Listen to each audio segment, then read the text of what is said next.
Hi guys, welcome to the cardio talks. I haven't posted in a while. That's not because I've not done anything, it's because I always start and then I always forget to finish the videos. So I thought I'll just start doing some cardio chats, because cardio distracts you from thinking too much about what you're gonna say. That's the struggle I have, is because I'm new to all of this and I'm new to vlogging and actually talking about my life. It's hard because I don't talk about my life in general anyway. So it's hard to then, one, film yourself and try and not think of everything needs to be perfect. Because especially when you watch YouTube vlogs, you watch your favourite fitness influencers, the videos just look perfect, like perfect lighting, like very aesthetic gym, always in a nice cute outfit. That's not me. So I'm just gonna do my own thing. My life is always all over the place. I'm sometimes traveling, I'm sometimes doing absolutely nothing but the gym. And so I'm just going to use these cardios as a chance to talk and just give my opinion, whether it be on bodybuilding, fitness, or just a little update about my life. So the first Fit Pro Olympia qualifier was weekend just gone, and Emily Chanel won. And I'm so glad that she did win, because it is a perfect representation of what a fit model is. I was first worried when Janet Leo has moved down to fit model and seeing her physique. She has an amazing physique. However, it is still too muscular for fit model, especially the shoulders. A lot of people did notice her hiding her shoulders when posing. And that's understandable because his shoulders are still quite capped. And it's hard to get them softer when you've done bikini your whole life.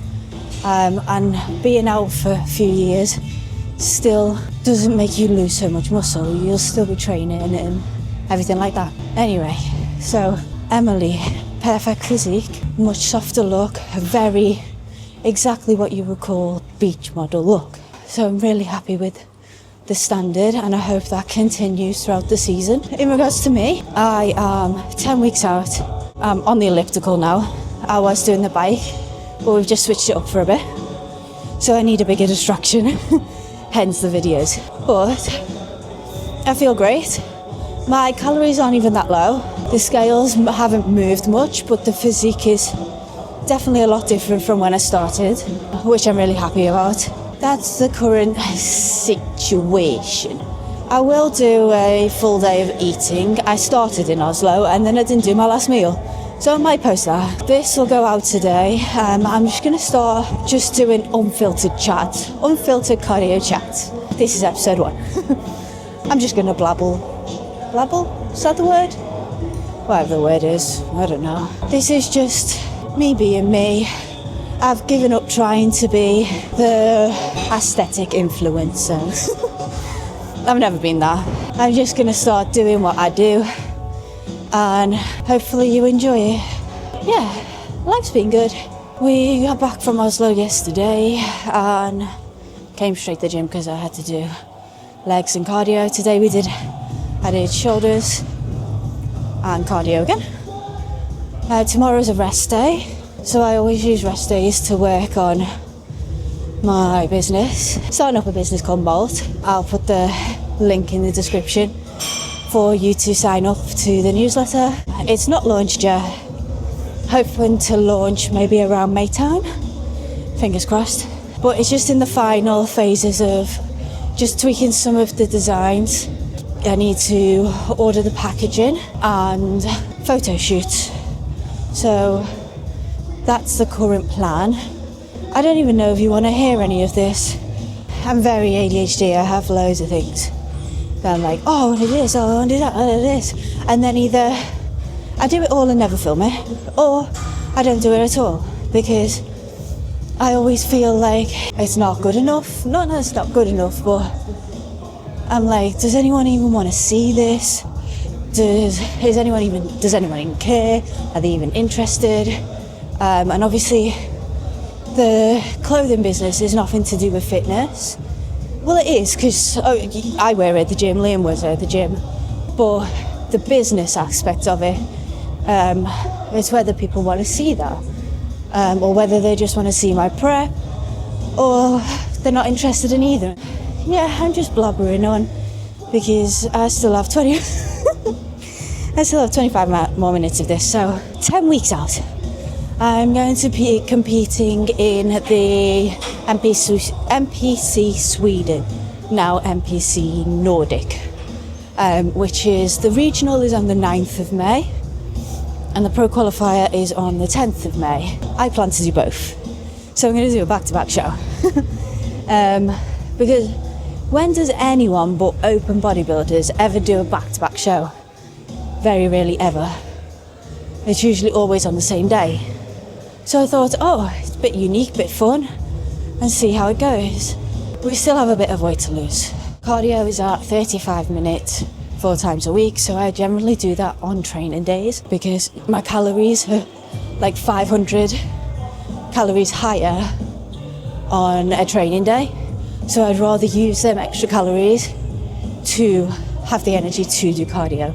Through the past few preps that I've done, carbs don't really work very well for me. I'm much better on high fats and low carbs. Energy is much better.